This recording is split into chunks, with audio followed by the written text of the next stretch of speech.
Tafari again. I'm back with another episode of Maroon Radio. This is episode 4. I have a redo episode right now going on. But you know, my guest today is very accommodating, and he's everything he says he is in his music. You know what I'm saying? If you catch him outside, the vibe matches. He passes the vibe check. He's a cool dude. You got songwriter, rapper, occasional model, I guess singer. It's real like Bob Dylan-esque. We got Jay Cinnamon here today. How y'all doing? Yo, what's up? Maroon Radio episode 4. This is history right here. Exactly, yo, thank you for coming again, my guy. After the first time, y'all, I don't put it up here, y'all, I'm gonna edit it in. But we had like a whole great, like, 35-minute conversation. That was a good conversation. And the studio's audio just went out, and it wasn't even my fault. Like, I thought I had it all under control, and, you know, things happen. But, yeah, man, so how was your day? Come on, out here and stuff. Oh, man, it was a chill day. You know, I made some money, unfortunately. Not fortunately, but I was at work. Slaving away, but it's cool. Now we here, we doing something actually interesting, actually stimulating. I feel good now. I was tired as fuck all day. I'm awake now. Like, it's how what many I hours needed. of sleep you running on? That's a good question. I don't even know. Less than 8 for sure. Definitely. Oh yeah. That's everyone's that's like that usual. word, right? That's like the standard. I want to say 6 though. 6 is like the new 8. That's cool. Word. 6 is the new 8. That's cool. That's good. That was good. Yeah, from like 2 in the morning to like 11, 10ish. Okay. Yeah, that's okay. Okay, before we get into like the real questions, what keeps Jay Cinema up at night? Weed. I hate to just, it is. Cause me, I'm the type of person, I mainly smoke sativas when I like 90% of the time smoking sativas. So I'll be like, damn, why am I up? And like, bro, you're smoking sativas, you're drinking yerba mates, you're on cat, like, bro. I just be up listening to music though. Yeah, that's it. I was listening to a lot of Ali last night. Okay, you know. That's a real vibe. 2 in the morning, I'm saying, put you to sleep. Some real calm rap. Exactly. Calm instrumentation. Exactly. But we want to get into this new album that you just dropped before we get into your whole background and everything. Alchemy just came out. Word. Just came out. End of February. Had a show. To break it down. Word. How did that feel? You and Chow Mein produced it. How did that process come together? What did that look like? Word, Alchemy. Shout out again. Yeah, shout out to Chow. Shout out to my brother Chow. Yeah, it's crazy how it just happened, kind of, and then it really grew into something. It grew into its own world. Honestly, it really grew into its own thing. Back in March, Chow asked me, he said, "Hey, are you down to do a little EP?" I was like, "Fuck it, sure." He was like, "Bet, I'm gonna send you some beats in like April, like middle of April comes, he sends me about 4 beats. I do my thing on them. Next thing I know, he keeps on sending me beats. So it was a real organic process. Again, it was just supposed to be like a 4 or 5 track EP, but we just locked the fuck in. Next thing you know, it's 18 tracks, and then boom. Like I said, it became his own thing. Child is now someone I consider one of my closest friends, honestly, for real. And yeah, that's hard. It is hard. Like, is he from New York? Nah, he's from Massachusetts. Damn, that's weird, bro. Further north. Exactly. What the fuck? Like, that's a beautiful thing. How the internet brings people together. Who did the art for the project? Yeshua's son. His name is Yeshua's son. He lives in Denmark. He did the artwork. Damn. 15-year-old. He's gonna be the GOAT. So y'all working around like time zone differences. Yeah, bro. What? And not even no weird shit either. It was just straight and easy. It was like, yo, like, I got y'all with art. Just let me know. Boom, we got the art back in like 2 days. In fact, he actually gave us more art than we intended. The art that's on like Apple Music and Spotify, blah blah blah, he gave us that in like August or some shit. And then the one on SoundCloud and Bandcamp, he was on something. Yeah, I'm gonna give y'all more art. Just, I don't like this art no more. Shout out Yeshua's son. If you know, you know. That motherfucker's a genius. Tap in with his project Capricorn's Pulse. Polo Hearts is my favorite songs right now. The art is definitely very dope. But before we get into the little track by track breakdown I want to have, then he taking a sneak of the water. We saw you, bro. You took a little sneak, like. Let's get into your background, where you grew up. You're from Yonkers, correct? Yonkers, New York. That's a fact. Yes, sir. What was it like growing up there? What were some of your first early memories of music, if you have any, or if this just like fell upon you later on? Can you get into that? Yeah, growing up in Yonkers, very, very different from the city. You know, living out here now, currently I live in Harlem, living out here now, talking to people from the city, they always like, their first reaction is, you're from upstate. Not at all, bro. Please don't say that, but it is definitely a whole different world in comparison to New York City. I would say it's less opportunities. That's kind of the biggest difference out here. I feel like people from New York kind of take that shit for granted because a lot of shit kind of just falls in the motherfuckers' laps. I know for me personally, growing up in Yonkers and in other areas of Westchester, it was just again a lot less. Like I remember, nigga like me, we didn't have music class, we didn't have art class, we didn't have after school programs. But like, bro, I went to school and I went home. There's a lot of niggas I know that went to school and went on the block or some shit. You feel me? So there really wasn't a lot to do growing up in Yonkers. So I do think it's a lot of unfulfilled potential. It just like it's just someone give Yonkers like $2,000, bro. That'd be a big difference. Guy, like that's crazy to think about too. But yeah, shout out to Yonkers. You know what I'm saying? Cool little spot. Like I said, it's a place with a lot of potential. It's just if someone like applied to it, they'd be crazy. At what point did you come across music?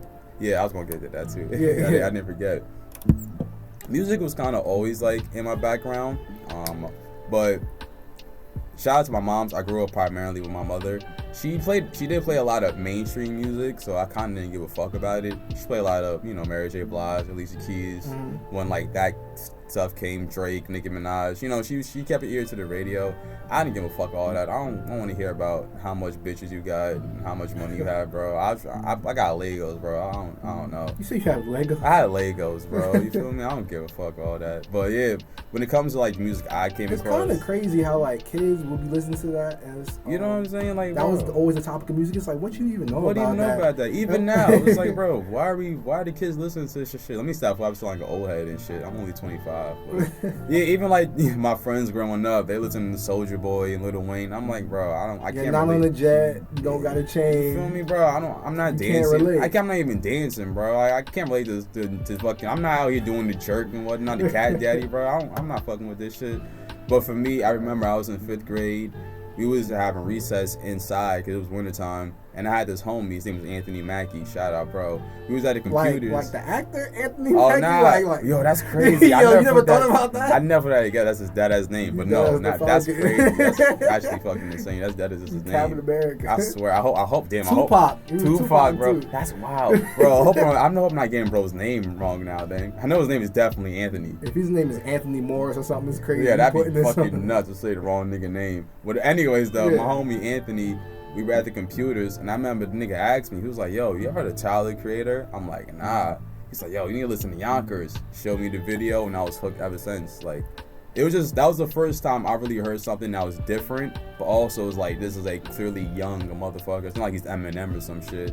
Like, he's a young guy. Like, he's someone that looks like me and shit like that. Yourself in I saw myself in him, and then that's it. From Tyler, to Earl, to Damo Genesis, then Joey Badass, Kendrick Lamar. We can just keep going on and not on. Just develop your own. Yeah, just the mid. Yeah, to sum it up, the mid 2010s hip hop is really what got me into music. At what point were you like, yo, I like hip hop music so much, or I like this alternative hip hop music I'm finding and coming across so much that I want to pick up a pen and make it myself? Word. Oh man. So I remember I was in college. This is around 2018. What was you studying? Did you graduate? That's a good question because I switched my major a lot. I'm trying to remember like what was I doing when I was like non-rapping. I think I was either doing journalism or communications. I forgot. Probably journalism though.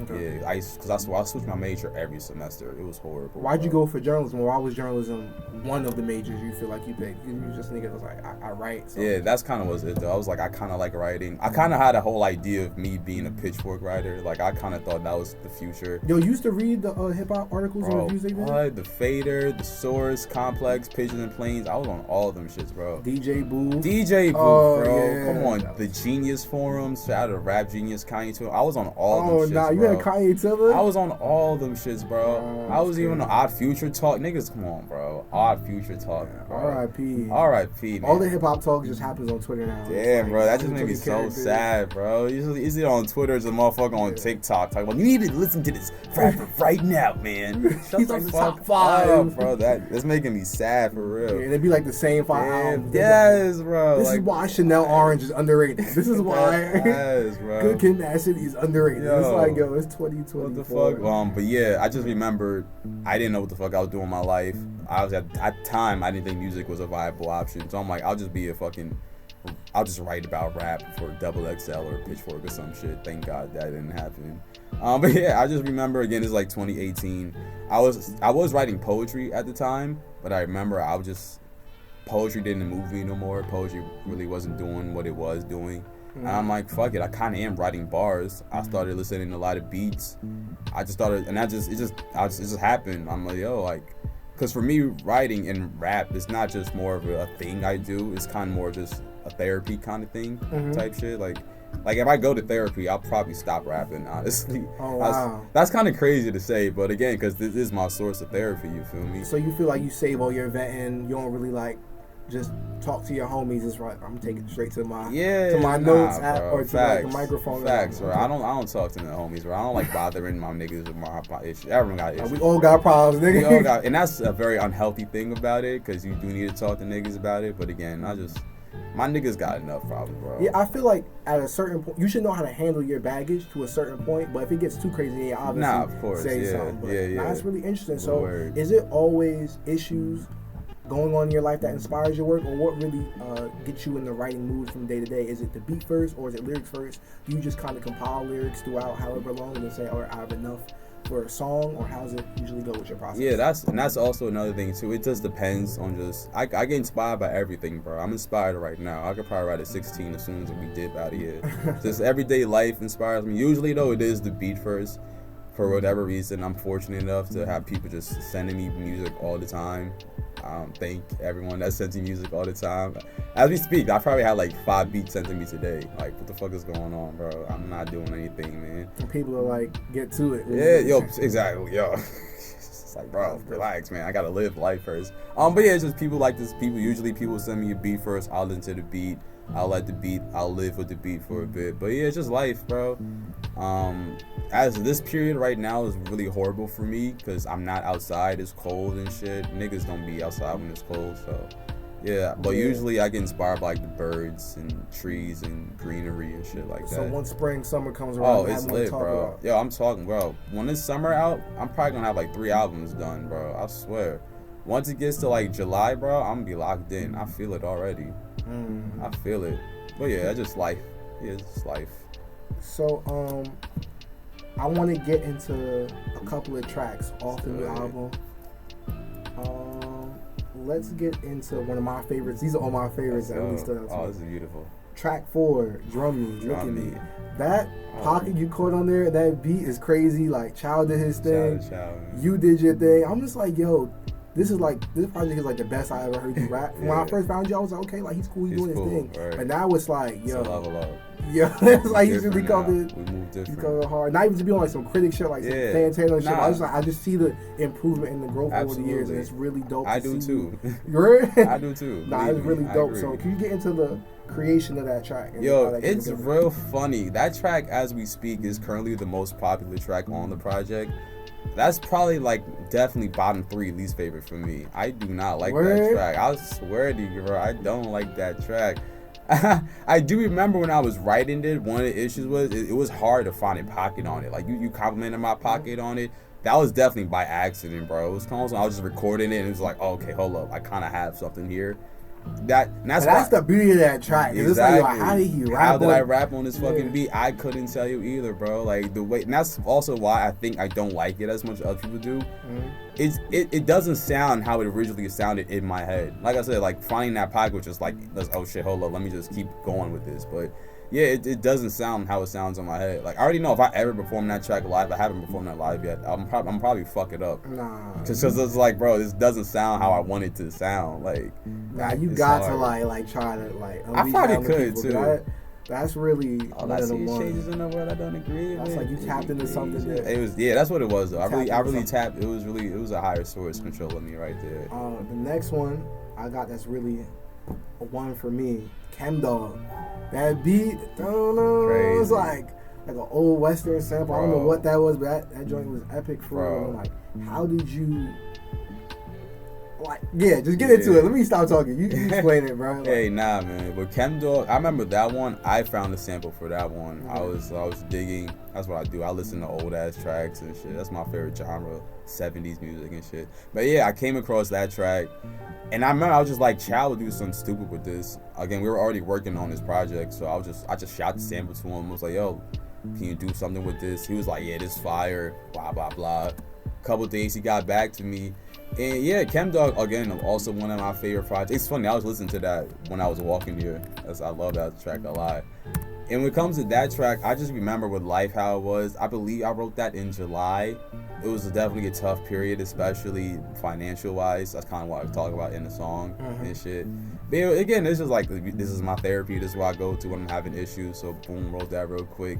It's funny with Chem Dog, I actually never really finished writing that song. Really? Bro, you had a hook in there and everything. What you mean? Yeah. It sounded perfect. Like, we would never know. But like, exactly. You just came in and out. Exactly. That happened because I was just like, bro, I don't know what else to say on this track. I kind of just ended right here. Like, the way like the verse ended, when I stopped, I was like, all right, I don't know what else to say. I guess I'm done then, but I didn't want to be done just like that. I definitely wanted to say more on it, but yeah, I'm just like, nah, it's cool like that. And like you said, it did kind of come out good, so I'm satisfied with it. But yeah, Chem Dog also was a difficult one to record. I definitely did like 7 or 8 takes on that. Damn. Yeah. Do you I know it's you and Chow taking the lead on this project, but do you have any engineers you want to shout out? Or any like other people that you probably had in there with you during the recording process that might have helped? If so, like, can you speak to how they contributed? Yeah, shout out to Chow, shout out to Weed, and shout out to Ginger Ale. That's it, bro. I recorded all them tracks. I recorded all them tracks in my room, bro. I woke up and rap. That's it.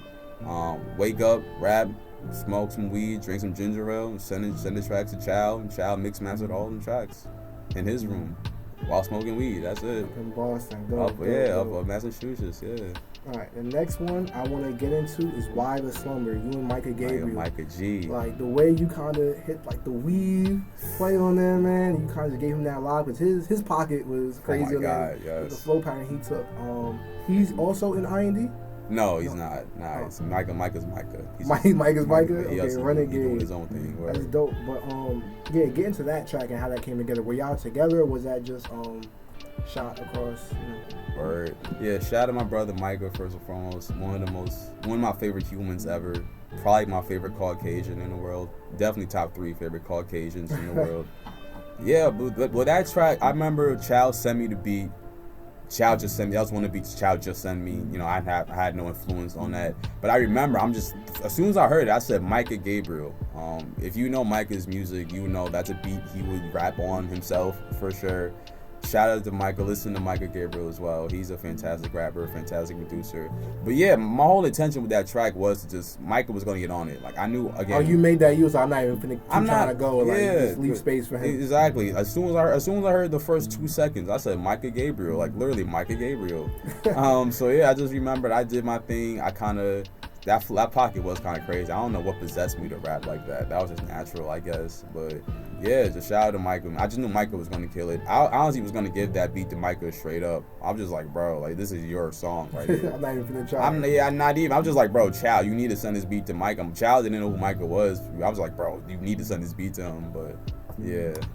Alright, and then the next one we'll get into is What a Day. That sample, man, is a very intimidating sample. And, you know, a lot of people have came and failed. A lot of people have came and conquered. And, man, you did your thing on that one, too. So what made you want to pick that out? I don't know if that was your decision, a child's decision. And it was a great turnout. But, yeah, get into that a little bit. Yeah, that was one of the beats Child just sent me. That was probably one of the first, like, 5 beats. That probably was the 5th beat he sent me. Or, you know, it was definitely one of the early beats before we was like, we're making an album. That was definitely one of the earlier, or project, whatever. That was like one of the earlier ones. Yeah, like you said, I just remember listening to it and just being like, yeah, he approached that sample more different than anyone I ever heard. The way he chopped it up, the way it sounds. I've never heard that song sound like that before. It's funny too, is he told me like what made this sample like that. I'm not gonna say what song or just whatever, say it, Snitch or whatever. But there's a certain song by song that was like, oh, I see where you're going. Yeah, but if still, you like hip hop, you've heard that sample many times. For sure. But yeah, classic. Exactly. But he did his own thing on it. He had his own character and flavor on it. And I remember for me, you know, again, this is What a Day in a fucking park. That was my life. Again, I wrote that, I believe, around June or July, if I remember correctly. And yeah, that was just life, bro. Just everything I said in that verse was what's going on, man. Just having a day in the park, smoking pre-rolls. I don't know what the fuck I'm smoking on, but I'm smoking on something and just walking, bro. That's what I do in the summertime, bro. I just walk all day, bro. Like, get outside, y'all. Hell yeah, move your fucking legs, bro. All this stuff that's going on in the world, get outside, enjoy some sunlight. That's literally, bro. That's the least we could do. We're in our early to mid 20s. We gotta use our body because this is gonna deteriorate really quicker than we expect. Yeah, for sure. Take care of yourselves. Now the last track I want to get into, which is really like my favorite. Like I play this off the wake up every day. Word. This is like, it gets me going. Now the subject matter is kind of like it's triggering a little bit. Shit. So I'm just like, damn, it's hitting my feelings. It's like I don't really need it. Yeah. But it's just like the vibe of it is definitely like a good wake up. Yeah. When they start your day. It's You Lie. You Lie. Yeah, that joint. Get into lie, that. baby. You know what I mean? Oh my god, yeah. Shout out to Chow again. That was the song Chow. Just I don't know what made Chow sample that shit. I'm glad he did. Is that one popular amongst the people too? Or? You know, funny enough, it's not. That's actually, I'm pretty sure, the least played track. At least y'all sleeping out there. That ass. According to Spotify, let me not talk for other services, but according to Spotify, You Lie is the least played track. Please change that. That track is beautiful. That's definitely my favorite track on that bitch. Yeah, I just remember Chow's sent me that beat. Not to get too into my personal. Actually, let me get personal. That's the whole fucking point. I was going through a breakup. And I remember Chow sent that beat like 2 days into the breakup or some shit. You hear the beat, I'm just like, bro, this is fucking exactly what I needed. How long ago was this project, before you continue, how long was this project in the works? Right. Chow asked me to do it in March. He sent the first couple beats. 2023. Yeah, March 2023. He sent the first couple beats in April. So really April, we finished everything in September. So however long that is, I'll say that was 5-6 months. I'm not good with that type shit off the top of my head, but yeah, April, May, June, July, August, yeah, like six months. So you feel like everything from that relationship and how it transpired, you just poured it right back into the music? Yeah, absolutely, because that relationship ended in July, so like literally like every track after July, I probably mentioned my ex and that shit. Oh man, that shit did. This have to get off your chest. You have to heal. For real. Shout out to Child, man. This project kept me from crashing out. I swear to God, bro. Oh man, I would have done some stupidly humiliating, embarrassing things without this project. Swear to God. But yeah, again, with You Lie, I was in my fields, obviously, and like I said, music is my therapist. So it came at the right time. Yeah, that did. Shout out to You Lie. That is definitely my favorite track. And I hate it too because like I don't feel the same way about that song no more. Like, you know, I listen to it. I'm like, it's a good track. Yeah. It's not like how it was when I first recorded. Like, bro, what the fuck? Like, I listen to it and I just smile now. Like, damn, shorty had me tripping for real. That's crazy. All right, now we talked all about alchemy, but we never really got into why is it called alchemy. Yeah, that's actually like we kind of skipped steps, man. Yeah, for real. It's funny because I remember we and Chad were working on this project. I remember we were about like 12-ish. That's like 12-ish songs deep. Let's just say the estimate. We're kind of like, okay, what are we fucking doing with these 12 tracks? Like, what's going on here? Because we went into this with the idea of only doing 4 or 5. It's an EP, and then, like I said, we became really close friends because of weed and vaporwave music and shit. Right. So we just kept on making music and blah blah blah. So yeah, we were kind of just like, what are we doing? I remember Chow had a list of names for this project, and alchemy just felt right. It just felt right. Like everything that was going on with life, you know. It just felt like alchemy, bro. It felt like a magical process. I'm a personal believer in like things happen for a reason. I'm big in new age ideas, new age spiritualism and all that.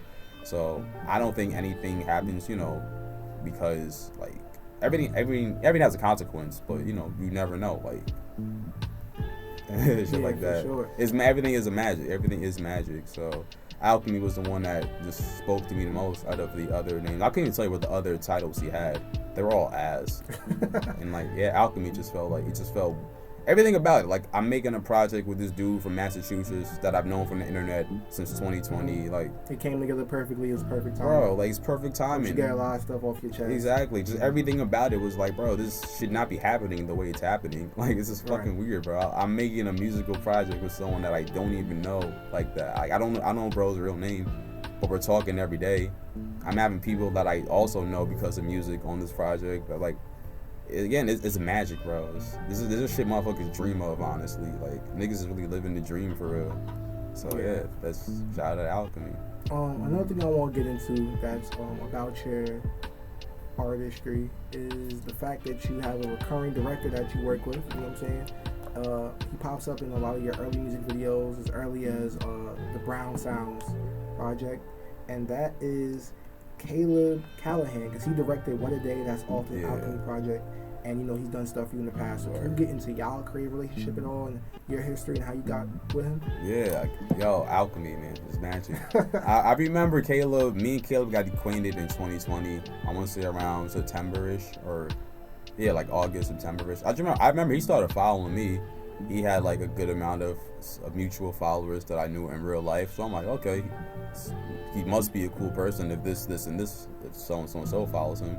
Followed him back, interacted with him a bit on Twitter. And I remember one day he tweeted out, he was like, yo, who needs a music video? And I'm like, shit, fuck it, I do. Like no one else commented on it. So I'm like, hey, you offering shit, I'm gonna take it up. Yeah, so he DM'd me, boom, boom, boom. And that ended up being the Brown Cinema video that you referred to. And then just from there, he always offered his services, so who am I to not take it? But yeah, Caleb, amazing individual. They're so great. What do you so like talented. most about working with him, and his like style, and why you feel like it's really fitting to the point where you want to keep working with him in the future? Yeah, it's for one, Caleb, he doesn't require too much. He's not the type, and I like that too. I feel like I'm also that type of person that doesn't require too much. They're not the type to be like, you need to do this, you need to do that, da da da da da. It's just, bro, I'll just pull up, he just pulls up, and we figure this shit out on the spot. That's what I think I like most about it. It's just spontaneous. It's real on the spot energy, and that's how I operate in daily, bro. I don't like making plans. I hate that a lot about myself, but I'm at my best when I'm just like, all right, this is going on at 7 o'clock. It's 6:40. Fuck it, I'm gonna find my way in there somehow, some way. You know what I'm saying? But yeah, and Caleb, they're just great individuals. They're just good people. It's like I vibe with them outside of music. Like they're just, I fuck with them. Speaking of people that you vibe with on a collaborative level, you've been in the group for some time now, called IND. You know what I'm saying? Can you get into the origins of that? How you first connected with that whole clique of people, and what's your role in that? And if you see anything in the future happening with you guys? Shout out to I'll Never Die, the collective, the squadron, the process, the group, the team, all the other words I could use to describe I'll Never Die. Yeah, shout out to I'll Never Die. That's a group that formed by June. If you know June, again, amazing individual, amazing artist. I remember this is back in a lot of shit in my life happened in 2020. Yeah. If you ask me a music related question, I'm probably somehow related to 2020 in some way. Yeah, this is back in 2020. I remember I'm dropping little random singles, little random projects, blah blah blah. I'm starting to have a little buzz now and shit like that. I remember June just hit me up. He asked me, he was like, hey, I've been having this IND thing for a while now, but I've never had it on some real official shit. Would you like to be the first person in I'll Never Die? And I was gonna say no. I'm like, I kind of don't like the idea of a group. Even now, I really don't like the idea of groups, only because I think the internet makes it where we're all in a group, honestly. Like, there's millions of rappers, bro. You're gonna find your tribe somehow, some way. Like, you don't need a title. I just don't like titles on shit, especially right now. I'm like, bro, I don't need it. We don't need to be called in a group or whatever. Blah blah. But anyways, when June asked me though, I did put some thought to it. I thought about how all my favorite rappers, they all started out in groups. I was like, fuck it, why the fuck not? Like, let's just see what happens. And boom, boom, boom, boom. I've been in INDs for now 4 years, which is crazy to think about because it feels such shorter. But yeah, that's the team. You know what I'm saying? We're all doing our own things. You got any like collaborative projects coming out with you and like some of the other members soon? Yeah, we're all doing our own things. As of right now, I really don't want to say yes to that question, truthfully, just because, again, it's a lot of life shit. Everyone got life going on, blah, blah, blah. And also, too, just me, I don't really like confirming projects, especially not anymore. You know how it should be. Niggas be like, yeah, I'm going to have this project coming out this year. Where the fuck is it? So, I will say, though, I could say this. I could, I guess, announce this or whatever. Me and June are making music. We have a couple tracks recorded right now. I got a lot of my own shit going on. I need to live life a bit more. I'm currently just burned out for music from Alchemy and shit like that. But me and June will have a project out at some point between, if not this year, 100% next year. Because we have a good amount of tracks done. And I need to record some more shit whenever I feel that fire again. But yeah, me and June have music. Hopefully the rest of IND can have a whole IND project. But again, there's no point in rushing any of that shit. Dope. But yeah, me and June Cinema 3, that I could announce. I could say. Dope. So we're nearing the end of this interview, so I just want to get into some rapid fire questions. You know what I'm saying? The point is for you not to think too hard. You can just kind of give me your best guess to how you feel. Ready? All right. Yeah. All right.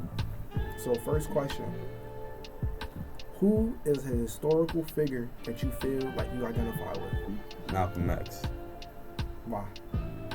Cause man, I feel like I am a revolutionary. I feel like I am a leader. I don't know. I really the only reason that came to my head is because I remember I was messing with this girl back in 2020, yeah. And I remember before like we stopped messing with each other, like a good month before we stopped messing with each other, she told me, she was like, you know, you're gonna be like Malcolm X one day. Just on some real random shit. Like, what the fuck do you mean by that? But that always stuck with me. That's hella dramatic. What yeah, like what do you know what I'm saying? Yeah, for real. Like that's kind of deep right there, bro. Like, you know what the fuck that nigga did? Like, but again, it was just on some real random shit too. Like, what the fuck made you say that? We were talking about something. I said something. It was like, what the fuck made you say that? But yeah, Malcolm X. Only because someone said they think I'll be like Malcolm X one day. Okay, now if you could live anywhere and live any way, where would you be? You don't have to worry about money, circumstances, anything like this. This is where I'll be, and this is what I'll be up to while I'm living there. Fuck. I can't answer that question. Dream home, dream lifestyle. I can't answer that question fully, but it will be somewhere in Africa. I can't tell you one of the countries, but that's definitely the end goal for real. To end up back home somewhere somehow. I don't know. I'm gonna have to call Cap because last time I spoke to you in Mulligan, I could do like a comparison. I said something you was different. like, yo, what'd I say? I'm gonna stay in YO. Oh, like, you was like, I love YO. I stay right in YO. That is a difficult question. That's a difficult, like it's a rapid fire question. So that was definitely the first thing that came to mind. Yeah, both of the places though. Hopefully somehow I'll be successful enough on music to where I could live in Yonkers for a bit, but. We're talking about end game, like 60, 70, 80. Nah, I'm trying to chill out in Africa, bro. I'm trying to chill with the elephants and shit. I feel that. What's a secret talent of yours that nobody knows? I don't know. I read books really fast. I can't even say that because I've been reading the same book for like a month now. But when I'm locked in, I can read a book in less than a week. So are you comprehending them? Or you spend a lot of time reading? Nah, I mean like I can just I'm like you're a speed reader. Yeah, I could be a speed reader. Like the reason, like you're actually like catching. Like, I'm catching shit. Like information. Like the last book I read was Nigger by Dick Gregory, his autobiography. I read that. Man, yo, it's gonna be on public access television, man. I gotta bleep mad stuff out. I was letting you slide with like the. Oh, that's what I'm saying. But come on, you really put the ER on that joint, bro, man. The ER is tough. That's what the John is called, bro. I read Dick Gregory. My fault. I read Dick Gregory's autobiography, and like I read that in like 5 days. But I mean, like I can really, I can tell you what the shit was about. That book is tough, by the way. Highly recommend. Dope. My next question would be, what is a trait that you value most in friends? Honesty. I hate in friendships when people just lie about stuff.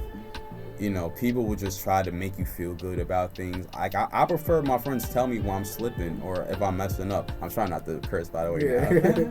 But yeah, that's it. I don't like when people, you know, you send someone, like I send someone a song and they be like, nah, this is tough. Like, nah, bro, tell me what you really think about it. I know when you lying, bro. I respect when my homies let me know just, you know, when I'm slipping up, when I'm not on my P's and Q's. Or you might send them something like, you know it's not the best. I know it's not the best. I'm expecting you to say something. You're right. You send me fire emojis. Like, come on, bro. This is mid, bro. Come on. I didn't even say this word properly, bro. Come on now. Yeah, honesty, though. I respect honesty. Okay, what's the most romantic thing you've ever done or had done for you? You could choose which side of the fence you ever want. Let the new ladies out there know how you coming, or if you want, let them know how much you're worth, man. So get into most that. Romantic thing I've ever done. I'm not gonna hold you. I unfortunately haven't done too many romantic things. Maybe in my personal opinion, because people, if you know I'm a sweetheart. So, but most romantic thing I've done, that's tough, bro. That's real tough. I don't know. Because I honestly don't place too much value in like gifts and all that shit. So I'm really not the best at giving things, but I'm a good experience. I know I probably sound horrible right now. I'm not. Damn, man. I'm trying to think what was the best gift I gave someone. I don't know. That's a tough question. I'll answer this. There's this woman, and I'm not gonna get into it. Blah blah blah. I don't want not to like make shit hot for her, but I got her a necklace of her country. I'm not gonna say what country and all that shit. That's real. That's real. Yeah, she respects. That was. That's real heartfelt. Man. Yeah, that made her smile a lot. So. All right. Last meal of choice. Last meal of choice. Nah, I can't answer that, bro. I can't answer that. That's a real hard one. I know I probably didn't answer it too last time, but that's super hard, bro. Last meal. I'm plant-based too, so it would need some kale. How long you been plant-based? Since 26 years. 6 years, man. Yo, I've been trying to get on this since like 3 days ago, man. Plant-based. I'm feeling it. It's tough. It's tough. fire, bro. Once you like really discover what you like and shit, it is easy. It's not that hard. I just went to Sweet Green. I just found out about that. You know what I'm saying? Like you're like, bro. Once you really find shit out about it, you fuck with it. But I know for me, last meal, it needs some kale in there. I love kale. Mm-hmm. Kale, onions and peppers. Onions, a red onion and red bell peppers for sure. I'll have some quinoa, some black beans, but then what else though? That's tough. I can't answer that. That's a lot. There's a lot of amazing food. I need some. I'm gonna have just like, all the vegetables on. Yeah, just everything, bro. Let's also mango in there too. Fuck it. Okay. That's tough. Sure. That's tough. Just all right. Mad vegetables though. The last rapid fire question. This is one I ask all the guests. I know earlier you said you value honesty and friends, but this last question is just in general, no matter who you are, friend, foe, or indifferent. Do you value loyalty or respect? I value respect, bro. Respect and loyalty go hand in hand. So, yeah, but I value respect. Because you can be loyal to me, but not have my best intentions in your heart. You feel me? You could be loyal to me, and like that's it. You just a henchman, bro. you just my henchman, bro. You're not even like, come on, bro. Nobody likes a yes man. Exactly. Respect, bro. If you respect me, you're gonna let me know again where I'm messing up at, what I can do better at. I'm not gonna prove if you're loyal to me, but I'm gonna prove if you respect me. Sure. That's a gangster ass question. That's a gangster ass answer. Gangster. Dope. Well, y'all, that's all we have for today. That's what we got. Thank you, my guy, for coming back through. You know what I'm saying? This was easier than I thought it would be, and he was very happy to do it. And he gave us a great take once again. So this has been episode 4 of Maroon Radio, and we're going, y'all. Thank you. Thank y'all.